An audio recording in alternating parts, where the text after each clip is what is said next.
In 1994, a 13-year-old girl vanishes without a trace during a school field trip to a remote waterfall trail.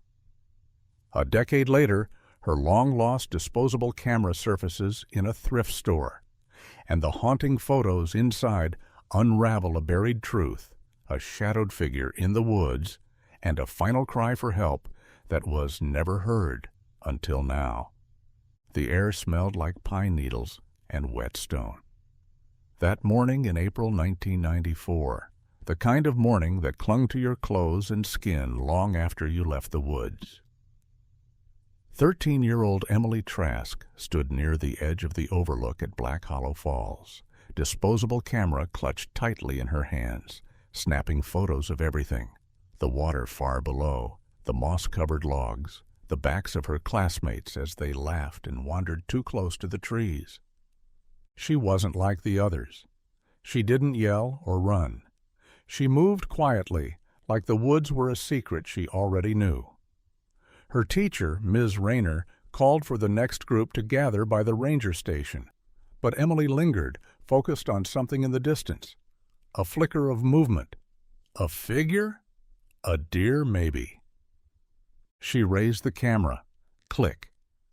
On the bus ride in, she'd sat alone, legs tucked under her seat, notebook open in her lap. She'd drawn maps in the margins, paths, routes, water crossings, imaginary places no one else would think to go. At the final head count her name was called, but no voice answered, just the rustle of leaves.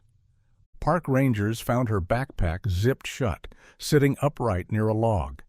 Inside, a snack bar, her pencil pouch, and a disposable camera with no film. She was gone. No footprints. No struggle. Just silence. And for 10 years, that silence held. Until the camera turned up again, miles away, in a box labeled Miscellaneous at a thrift store in Portland. The thrift store sat between a shuttered laundromat and a payday loan office, its windows streaked with rain and hand-painted signs fading in the sun. Lena Brooks pushed open the door, the little bell above it jingling as she stepped inside. She wasn't looking for anything in particular, just killing time between college classes, wandering aisles lined with other people's forgotten lives. Near the back, on a shelf sagging under tangled cords and yellowed VHS tapes, she spotted the box. Old Tech, $5. Inside, a beeper, a cracked cassette recorder, a scratched Discman, and a single disposable camera, the kind she hadn't seen since she was a kid. It was heavier than she expected. Used, but intact. A faded sticker on the back read, in neat handwriting, Emily T. Film in. Lena hesitated. The name struck something familiar, though she couldn't place it. She turned the camera over, checking the dial. Only 3 photos left. She brought it to the counter and handed over a crumpled bill. The clerk didn't even look up. That night she couldn't sleep. The name tugged at her, a thread caught in memory. She searched Emily T. Oregon, and there it was, a missing persons case. Black Hollow Falls, 1994.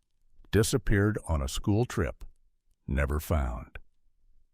Lena stared at the photo online. Emily's face, young and uncertain, frozen in time. She looked over at the camera sitting on her desk. She hadn't just bought someone's memory. She'd bought a mystery. The photo lab smelled like chemicals and dust, a forgotten corner inside a pharmacy that hadn't updated its signage since the 80s. Lena handed over the disposable camera, half expecting the clerk to tell her the film was too old to process. But he just nodded, gave her a carbon copy slip, and told her it would be ready in 2 days. When she picked up the prints, the envelope felt heavier than it should have. Inside were 27 photos. Most were what she expected: kids in windbreakers posing in front of waterfalls, group shots by the school bus, blurry trees and teenage grins. She flipped through them quickly at first, trying to find Emily. Then she stopped. Photo 25. Emily was standing alone near the edge of a wooded trail, not smiling. Her face looked strained, her eyes not quite on the lens. Behind her, something, a shadow, blurred along the tree line. Photo 26. Closer now. The frame tilted as if taken in motion, a smear of dark clothing, a sliver of something metallic. Was it a flashlight? A belt buckle? Lena couldn't tell. But someone was there. Photo 27. Just trees. Or so it seemed at first. But in the bottom corner, nearly cropped out, was part of a wooden trail marker. Snapped. Hanging askew. Lena's hands trembled as she slid the photos back into the envelope. This wasn't just a forgotten roll of film. It was the last thing Emily ever saw. Lena sat at her kitchen table long after midnight, the photos spread out in front of her like puzzle pieces that didn't want to fit. The fluorescent light buzzed overhead. Outside, rain ticked gently against the window.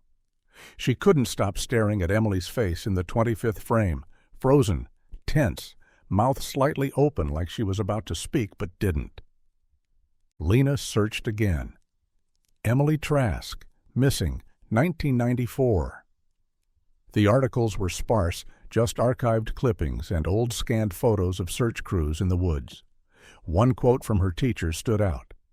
"We thought she was with the group. She was there 1 minute, then she wasn't." No updates, no suspects, no answers. She found a forum for missing persons cases and uploaded a low-res scan of the photos using a throwaway account. She didn't mention the thrift store, just asked if anyone recognized the broken trail marker or the figure in the trees. Within hours, someone responded. "That's Black Hollow Trail, near marker 11, the one that fell during the storm in '93. I hiked there as a kid." Lena's pulse quickened. She clicked back through the photos, this time noticing something she hadn't before. Emily's backpack was missing in the last image. She wasn't just watching someone, she was moving, running. Lena looked again at the final image. The slanted trees, the broken sign. Emily had been trying to show someone the way. And now, 10 years later, someone was finally looking.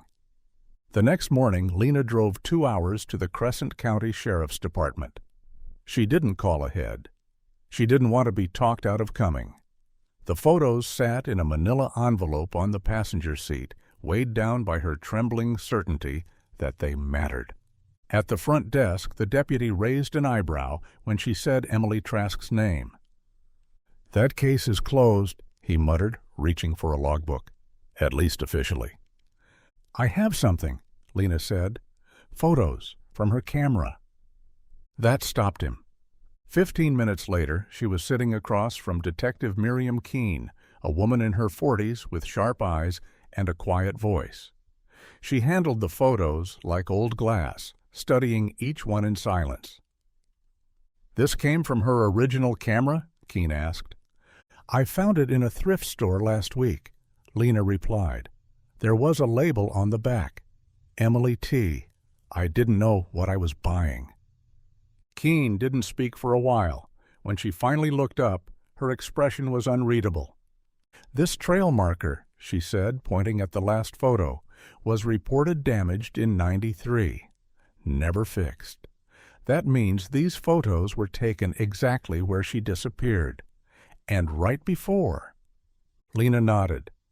"Do you see the figure?" Keene did. And more than that, she saw what others had missed. These weren't just snapshots. They were evidence. 10 years late, maybe, but not too late. Detective Keene slid the photos back into the envelope, sealing it like a wound that had reopened.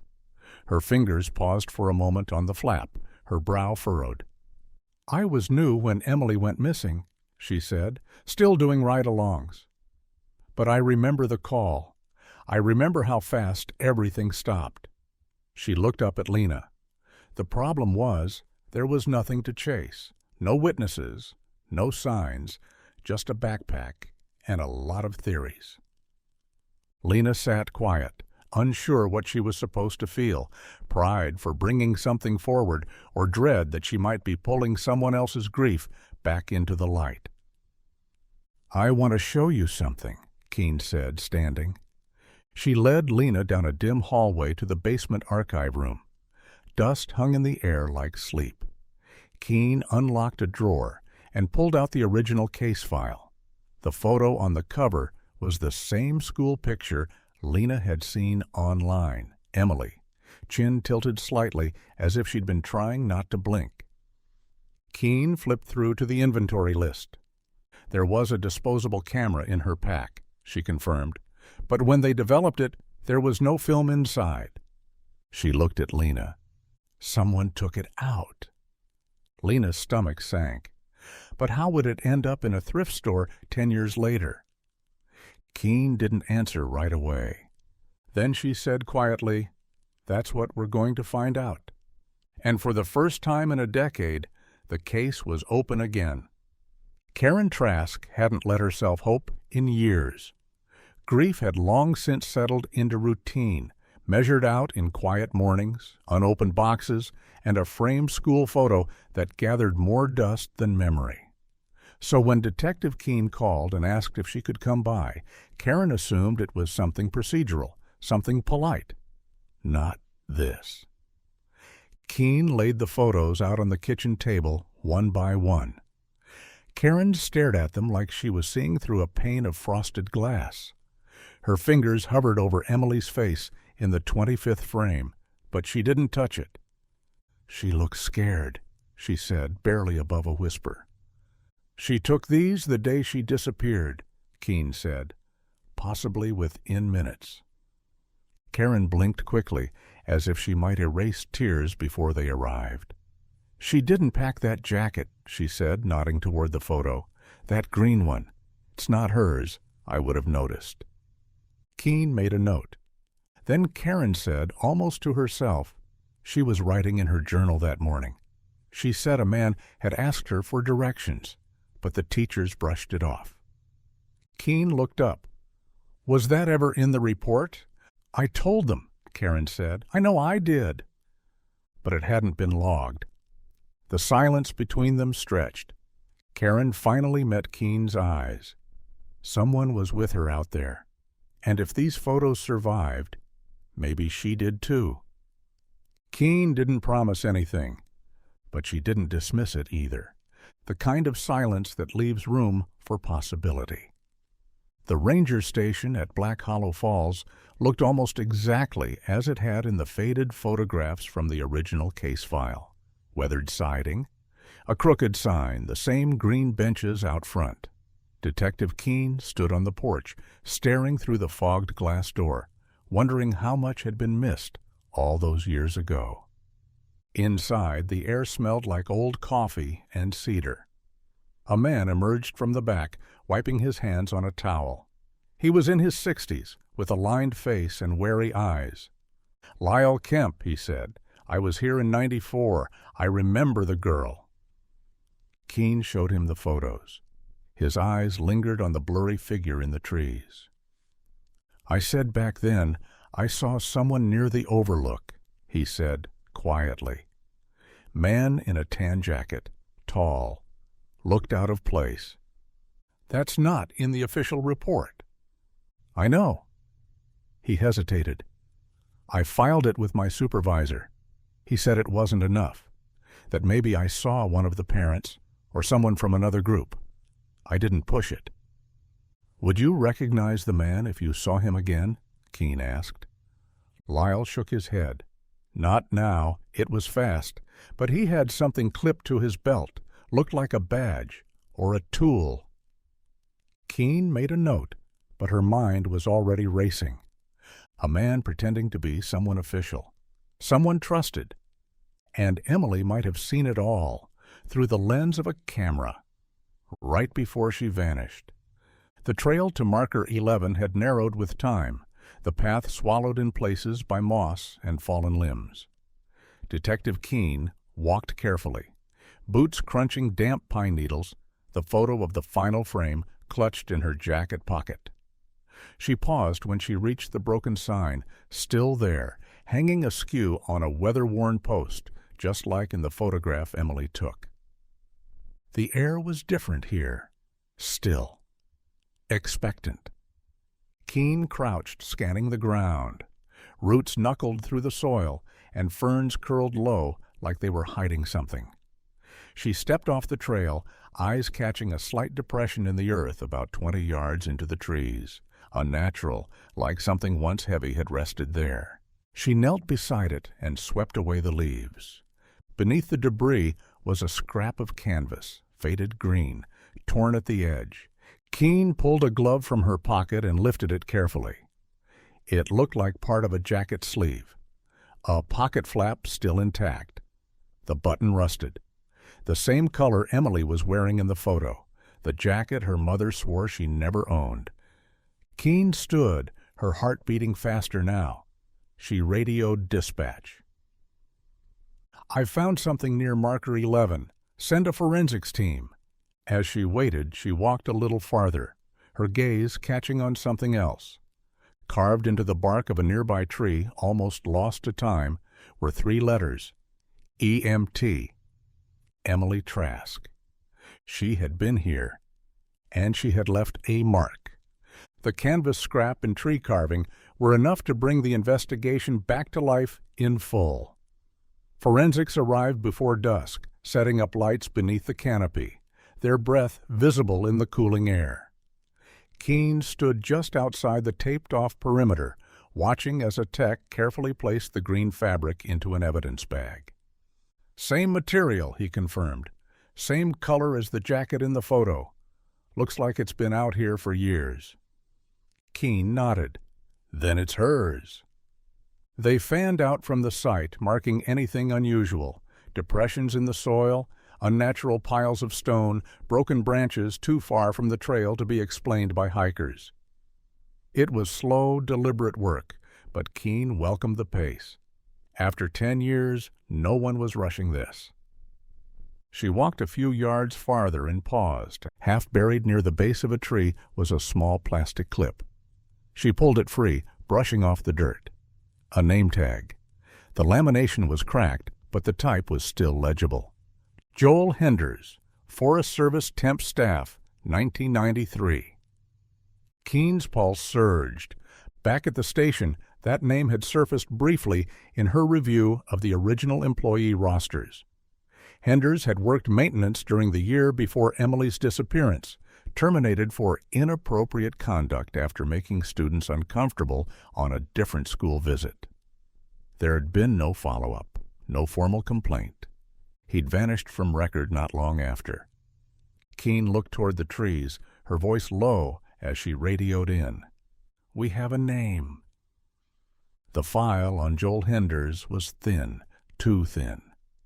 1 page of employment records, a brief termination notice, and a single complaint buried under euphemisms. Inappropriate behavior, unclear boundaries, dismissed at end of season.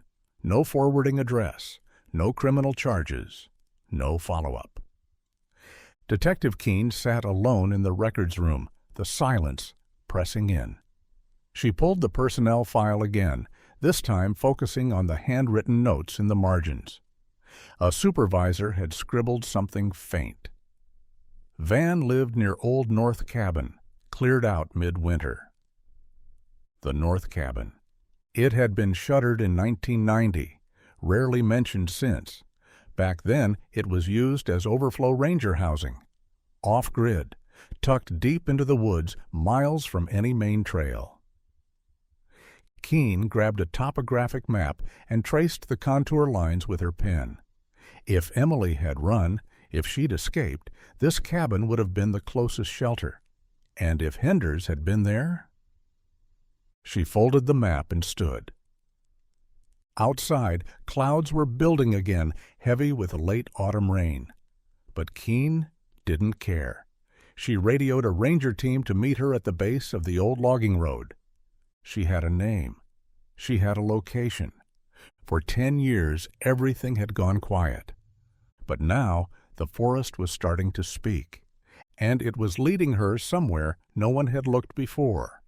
The old north cabin stood like a ghost at the edge of the clearing, its roof sagging under years of rot and moss, the door hanging open on a single rusted hinge.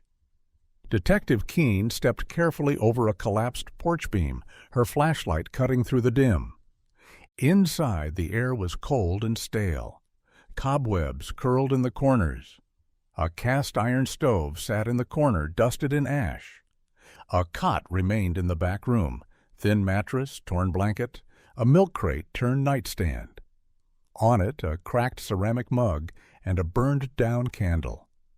What drew her eye wasn't the bed. It was the wall above it. Etched into the paneling, faint but deliberate, were rows of tally marks, dozens of them, scratched with something sharp. They ran horizontally, grouped in fives.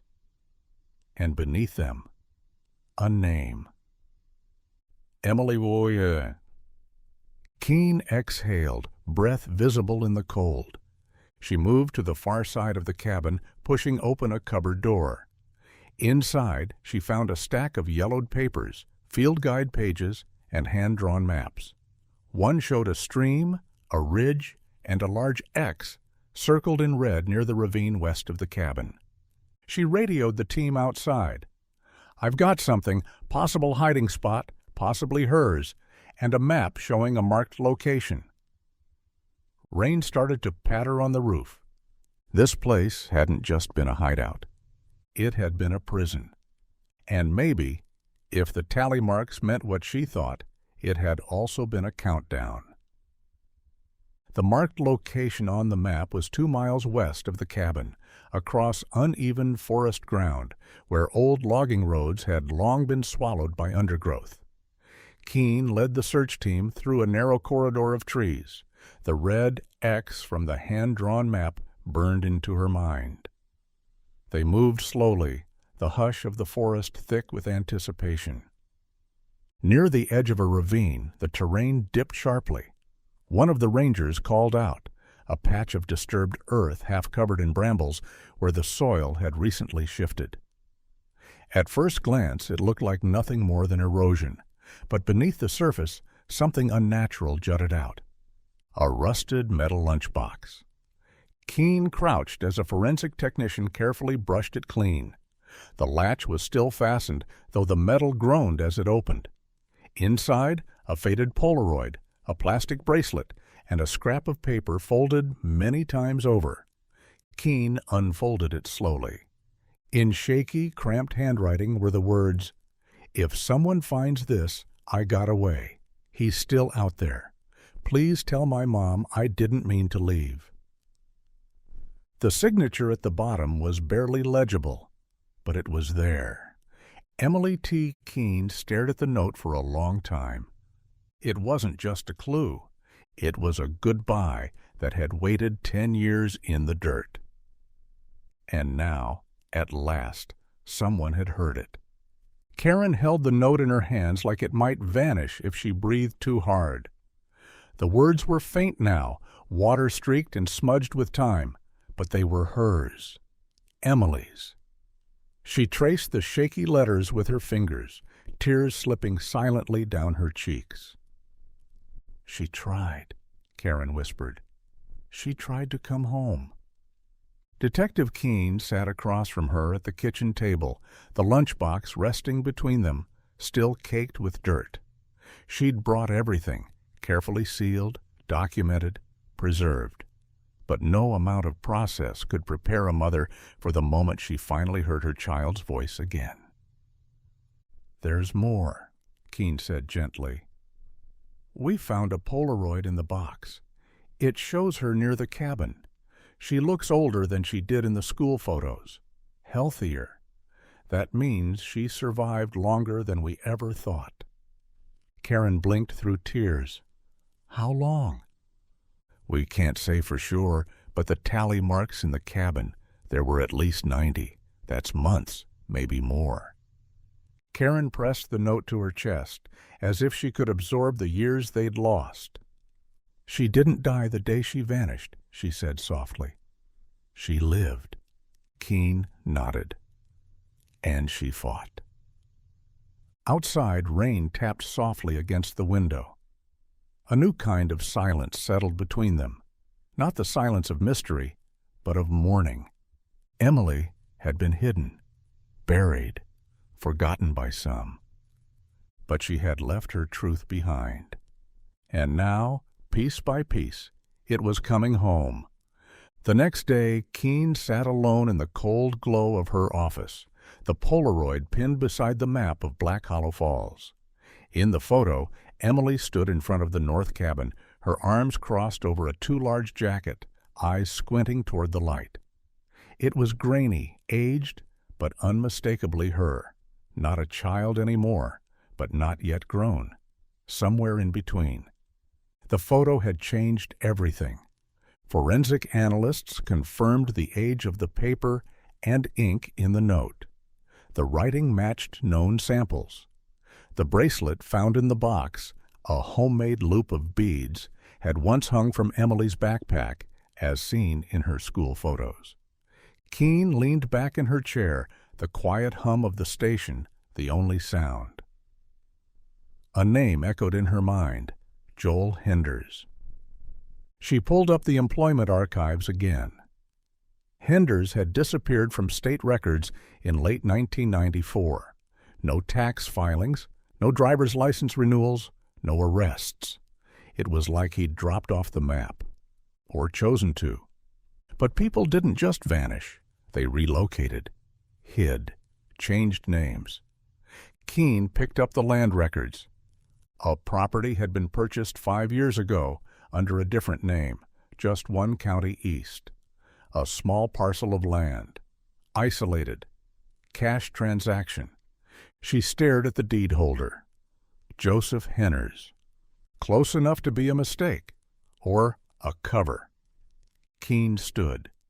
For 10 years the truth had been buried, but now the ground was shifting, and someone was going to answer for it. The cabin on the Henners property was tucked behind a curtain of trees off a gravel road with no name, just a rusted mailbox and a faded "No Trespassing" sign nailed to a leaning post. Keene pulled up slow, headlights off, the engine humming low beneath the dusk. Another cruiser followed behind her, lights dark. She stepped out, rain slicking the brim of her coat. The cabin ahead was small. 1 story, aluminum roof, curtains drawn. Smoke curled faintly from a crooked chimney. She signaled to the deputy beside her. They approached from opposite sides. At the door, Keene knocked once, then again. Movement inside. A shadow passed behind the curtain. "Mr. Henners?" she called, voice firm. "Joseph Henners, also known as Joel Henders. We need to speak with you." Silence. Then the door creaked open a few inches. A man stood there, older, beard graying, eyes sharp and sunken. Recognition flickered when he saw Keene's badge. "You have no right," he muttered. Keene held up the photo. Emily standing in front of the old ranger cabin. She was with you. His face twitched, barely, but it was enough. He moved to shut the door, but Keene stepped forward, voice steady. "Don't. We have your name, we have her note, and we've found what she left behind. This is over." He didn't fight, didn't speak, just turned, hands raised. 10 years of silence, cracked open in one quiet evening. And the man at the center of it all had finally been found. The interview room was quiet, lit by a single overhead bulb that hummed softly like it was straining to hold the weight of the moment. Joel Henders sat across from Keene, wrists cuffed, fingers twitching near the edge of the table. He hadn't asked for a lawyer. He hadn't asked for anything. Keene placed the Polaroid on the table between them. Emily's face stared back, cautious, defiant, impossibly young, and impossibly strong.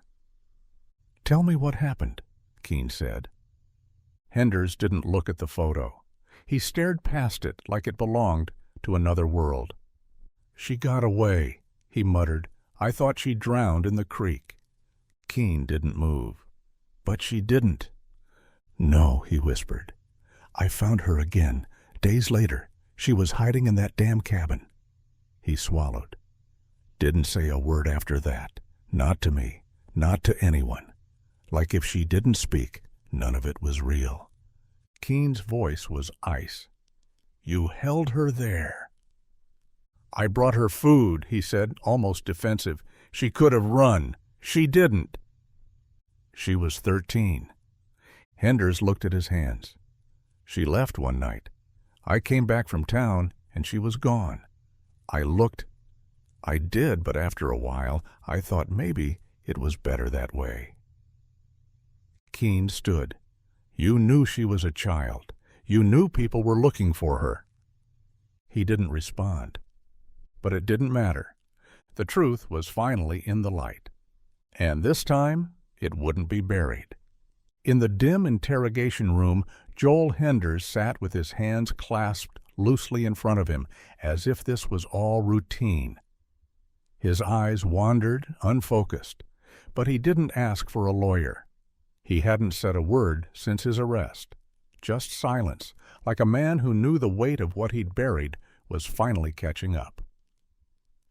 Detective Keene placed the Polaroid in front of him, sliding it across the table without a word.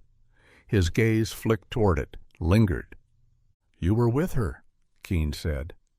"We have the jacket, the lunchbox, the carvings on the tree. You lived in that cabin.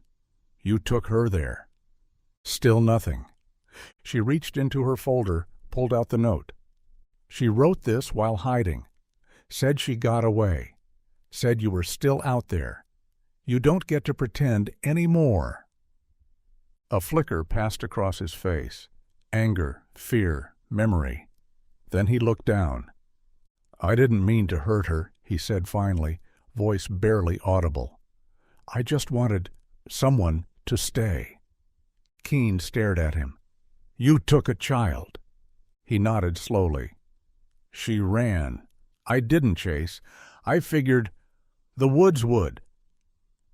A chill settled over the room. He thought the forest would finish what he started. Keene stood. There was no satisfaction in his confession, just a deeper kind of sorrow. Emily had escaped, and even in fear, she had left a trail. Now, justice was finally catching up. The ravine was quieter than Keene remembered. The forest held its breath as the team descended the slope with care, guided by Emily's map, the same one drawn in faint pencil on scavenged paper and tucked into that rusted lunchbox. She had marked it with an X not far from the cabin, where the trees thinned and the earth sloped sharply downward. It was there, at the base, near the bend of an old dry stream, that the cadaver dogs began to bark. The soil was shallow, disturbed once long ago, then reclaimed by moss and silence. They dug carefully, reverently. No one spoke. It didn't take long. Fragments of fabric, bits of bone, a small shoe, its sole worn but still intact. And beside it, nestled into the roots of a twisted pine, the remnants of a notebook. Pages ruined by weather, but one still bore faint lines. A drawing. Emily with a backpack, a tree, a dark figure far behind her, an arrow pointing forward. She had kept moving, even as her world closed in. Keene crouched beside the find, her gloved hand, and hovering over the edge of the shallow grave. Emily had come this far, alone. Injured maybe, lost, but she had tried to leave signs, clues, her story scattered through time and dirt, waiting to be read. "She didn't disappear," Keene said softly. "She left a path. And at last someone had followed it all the way to the end." The official identification came 2 days later. Dental records matched. The remains found at the base of the ravine were confirmed to be Emily Trask. Karen sat alone in her living room when the call came through. The television was on, but silent, the room filled with the soft ticking of a clock and the distant hum of traffic outside. She didn't cry at first. Not immediately. Just listened, nodding slowly, the phone pressed to her ear like it was keeping her upright. "She's coming home," Keene had said. Those words echoed louder than the ones about confirmation, about remains, about timelines and evidence. Home. It was a word Karen had used sparingly since 1994. Their house had become a museum after Emily vanished. Nothing moved, nothing touched, just preserved. But now something had shifted. Karen went to the attic that evening, opened the boxes she hadn't dared to touch in years. There were drawings, birthday cards, a pair of ballet slippers, and the sweater Emily had worn the week before the trip. She held it to her face, breathed in dust and memory. There was pain, of course, but there was also relief. She had feared so many things over the years, that Emily had suffered, that she had been forgotten, that no one had looked hard enough. But she had fought. She had left her name carved into bark and buried her truth in the forest soil. And now, at last, she would rest. The memorial was small, just family, a few old friends, and a handful of former classmates who hadn't seen each other since middle school. They gathered under gray skies at a quiet cemetery outside Portland, where a polished headstone had been placed beside Karen's parents. The inscription was simple: Emily Rose Trask, 1981 to 1994. Loved, missed, found. Detective Keene stood toward the back, not wanting to intrude. She watched as Karen stepped forward, clutching a photo of Emily. Not the school portrait everyone had seen, but a candid one. Emily on a tire swing, eyes squinting from the sun, mid-laugh. It was the girl beyond the headlines. Karen spoke briefly. Her voice didn't shake. "She didn't disappear," she said. "She was taken, but she fought to be seen again, and because someone paid attention, she was." When it ended, Karen found Keene among the quiet crowd. They didn't speak at first, just stood in the breeze as leaves drifted down around them. "You brought her back to me," Karen said softly. Keene shook her head. "She brought herself back. I just followed her trail." They walked to the edge of the lawn where a small wooden bench overlooked the trees. On it sat a new plaque, freshly carved. "She left pieces of herself behind so we could find our way." It was the last thing Emily had written in her journal before the missing pages. She hadn't been lost. She'd been lighting the path. A month later, Lena Brooks returned to the thrift store where it all began. The same clerk was there, still half distracted, flipping through a magazine behind the counter. He barely looked up when she walked in. The store hadn't changed, but everything else had. She wandered to the back, past the shelves of forgotten things, until she reached the box where she'd found the camera. It was gone now, replaced by an old electric typewriter and a tangle of cords.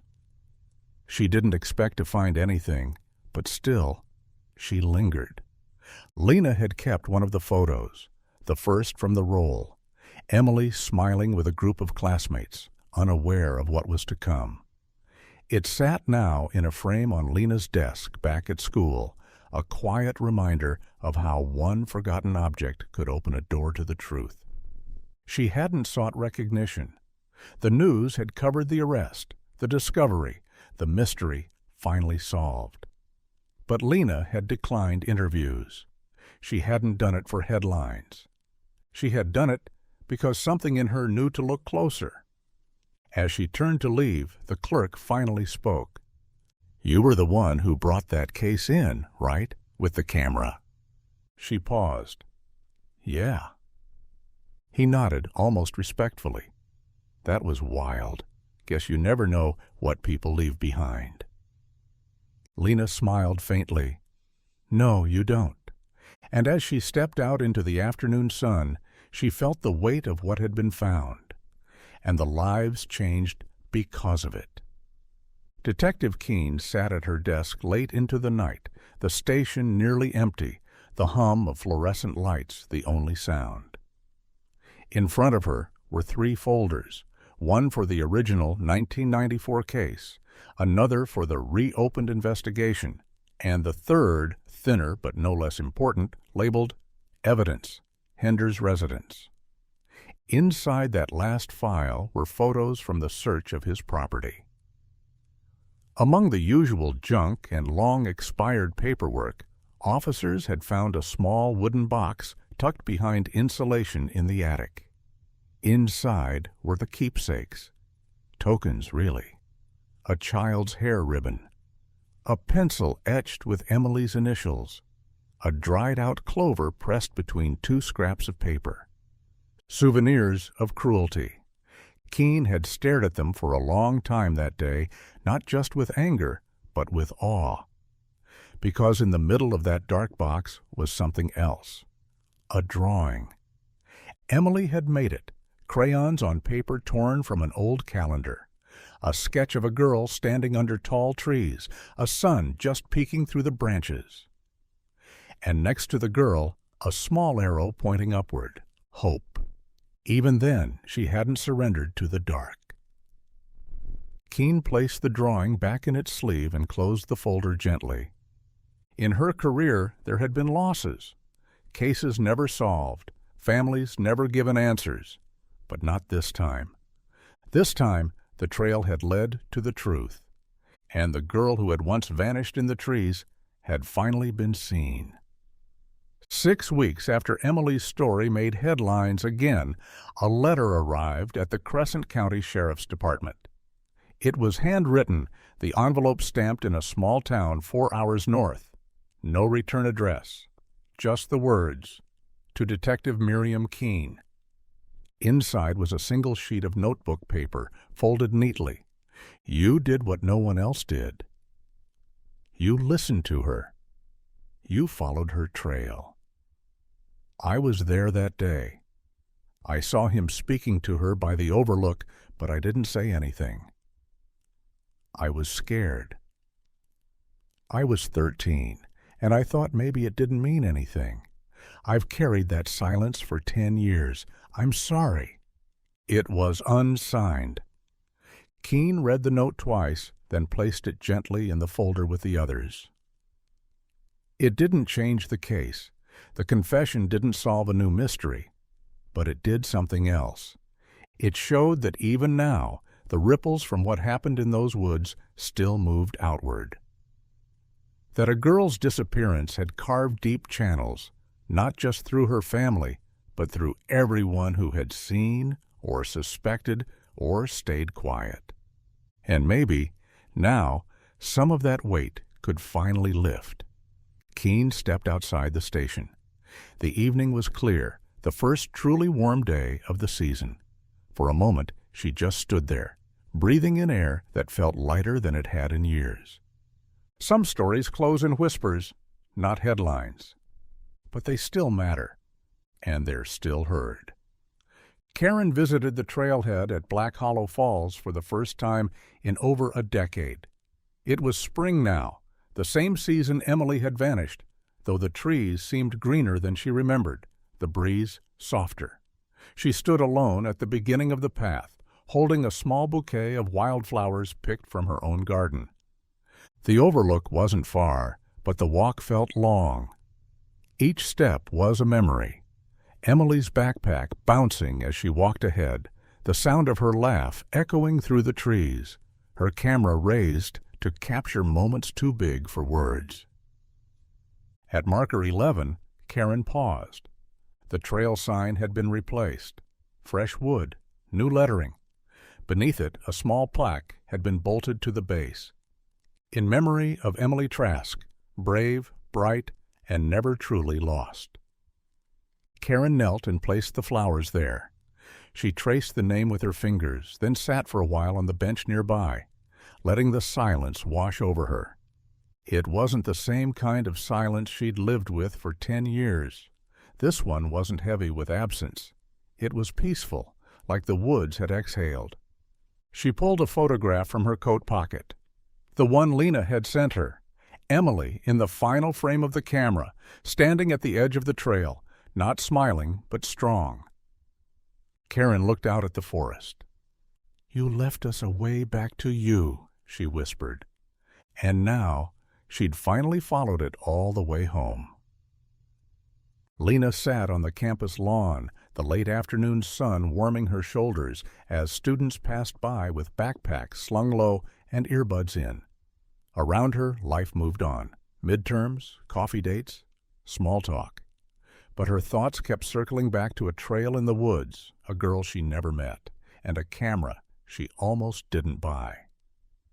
She opened her laptop and clicked through a folder labeled Emily. Inside were scans of the photos, news clippings, her own notes. Not for a class, not for credit, just for her. A quiet archive of a life that had once disappeared beneath everyone's radar.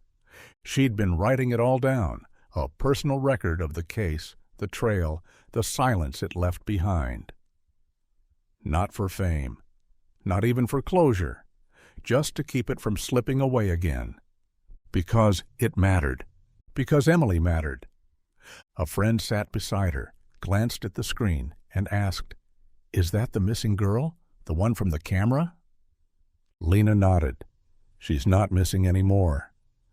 The friend was quiet for a moment, then said, "Crazy how something so small could bring all that back."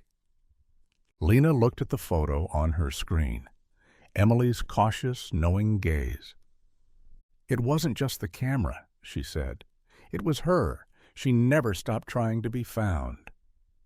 As the sun dipped lower, casting long shadows across the lawn, Lena closed the laptop and sat still for a moment, knowing some stories end not with answers, but with the right person finally paying attention.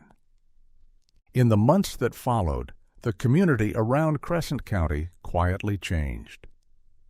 The trail where Emily disappeared was reopened under a new name, Trask Way, and marked with reflective signs that guided hikers through the forest she had once tried to escape. Each sign bore a line from her journal, recovered and preserved, offering fragments of her voice. "Keep moving. Someone will come." I believe that. Volunteers began organizing annual searches for other cold cases. Not all led to answers, but they were no longer forgotten. People remembered. People looked. Karen attended the first memorial hike, walking with parents who had lost, siblings who still waited, strangers who simply cared. At the summit, they released biodegradable lanterns into the wind. Karen stood with Lena, both silent, watching light drift into the darkening sky. "She gave so much," Karen said, "even when no one knew." Lena nodded. "She made herself unforgettable." Detective Keene watched from farther back, her hands in her coat pockets, the evening air cool against her face. She didn't need to be thanked. She didn't need a speech. She had followed the truth to where it led. That was enough. The lanterns floated until they were only pinpricks of light. And then they were gone. But not forgotten. Some stories end with a body found, a name cleared, a man brought to justice. Others, like Emily's, become something more. Not just a case closed, but a legacy of resilience that reached beyond the woods and into the hearts of those who finally listened. The museum exhibit was small, tucked into a quiet wing of the Oregon State History Center, but it drew a steady trickle of visitors. The sign above the glass case read, "Echoes of the Missing, Stories that Found Their Way Back." Inside, under soft lighting, rested the camera. Emily's camera. Still scratched, still simple. But behind the glass, It felt like something more, an artifact of resistance, of voice, of a young girl who refused to be erased. Beside it sat the final Polaroid, the photo of her near the trail, alone but standing tall.